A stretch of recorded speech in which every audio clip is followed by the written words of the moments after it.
Just in. We will call off strike moment federal government accepts UTAS, ASUU. The Academic Staff Union of Universities, ASUU, has challenged the federal government to accept the University Transparency and Accountability Solution, UTAS, payment platform for it to call off the ongoing strike.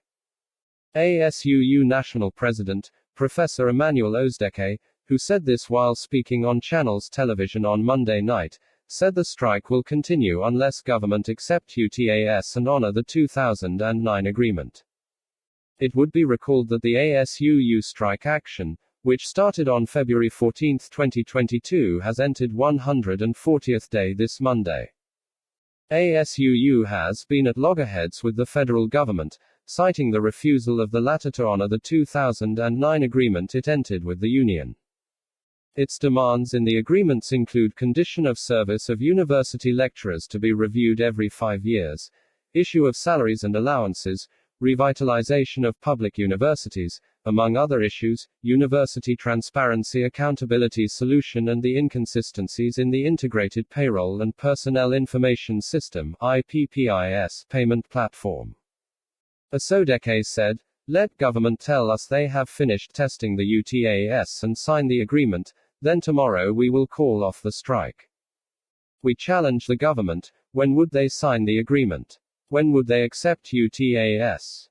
These are the two questions we should ask Nigerian government," he stated. ASUU strike. Buhari should resign now. Over the years, Nigeria has suffered the glitches of not just insurmountable challenges but deliberate ones, cleverly woven into a web of barricades by some overbearing elements whose job it is to plunder the country. These are the enemies strategically planted by Providence to ambush the peace, development and accelerated progression of the dear country. They have their ancestry in history and had infiltrated our marketplaces, educational institutions, public offices, churches and so forth.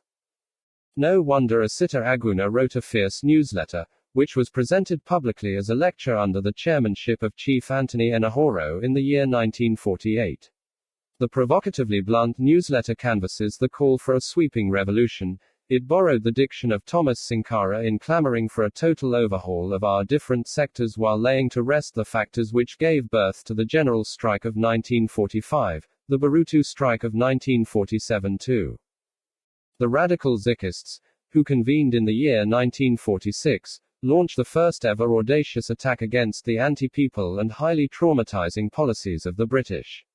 They mobilized the Nigerians of that time against the system in place. This was by dissuading them from paying tax to the British, but the National Council of Nigeria and the Cameroons, they canvassed against their obeying their security forces too. From the era when the call for a revolution was prominent till the time when there is a need for #revolutiono, #enses, Nigeria has refused to be delivered from the shackles of the myriads of intrigues militating day and night against the soul of the most populous African country. Democracy, a medicine believed to be the only balm on her woes, was reinstated after courageous Nigerians fought earnestly for it. The year 2015 election produced the president, Major General Muhammadu Buhari, REIT, who was believed to have led the battalion of Nigerian soldiers who chased Muhammad Marwa, best known by his nickname Maitatsin, and his radical militant group, Yan Tatsin, to oblivion.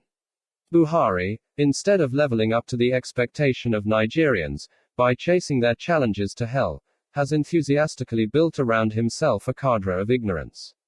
This cadre is a contagious one, parasitically sharing a symbiotic relationship with every sector in the country at the same time.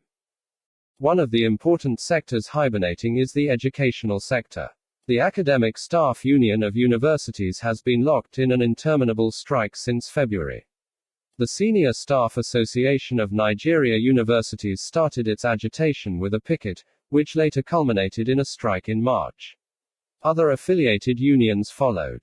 Some of the demands of SSANU include the inconsistent issue of integrated payroll and personnel information system, unpaid earned allowances, delay in the renegotiation of FGN, SSANU, non-academic staff union of educational and allied institutions agreements and non-payment of minimum wage arrears. A compassionate president with the interest of the people at heart will not have been junketing different countries while the future leaders are at home, wasting away. Buhari remorselessly closed his eyes to his responsibilities and cared less about the lives being wasted in the country every day. The man, who could not be gentlemanly enough to honor or adequately renegotiate the agreement signed with the lecturers by his predecessor, has goofed with the caliber of distracted ministers he earlier committed the job with. The constitution of the Nimi Briggs Committee appears not to be yielding any result. This is despite the wide applause that greeted it. As of today, the Nigeria Labour Congress, through its president, Ayuba Wabba, has revealed how the National Working Committee of the Union felt there is no glaring improvement in the engagement between the federal government, ASUU, and other affiliated unions. They threatened to lead a one-day protest to force the hand of the government. This was corroborated by Professor Emmanuel Asodeke, ASUU president, who also confirmed that they have not been invited. In the coming days, Buhari is enjoined to vacate the office. This is in the interest of the progress of the country. It is inconceivable that a country as big as Nigeria has a docile president who could not resolve the issue between his government and the workers. That Nigeria is going through a recession is not strange, but her intentionally stifling her human capital by withdrawing her own education from her citizens is dangerous.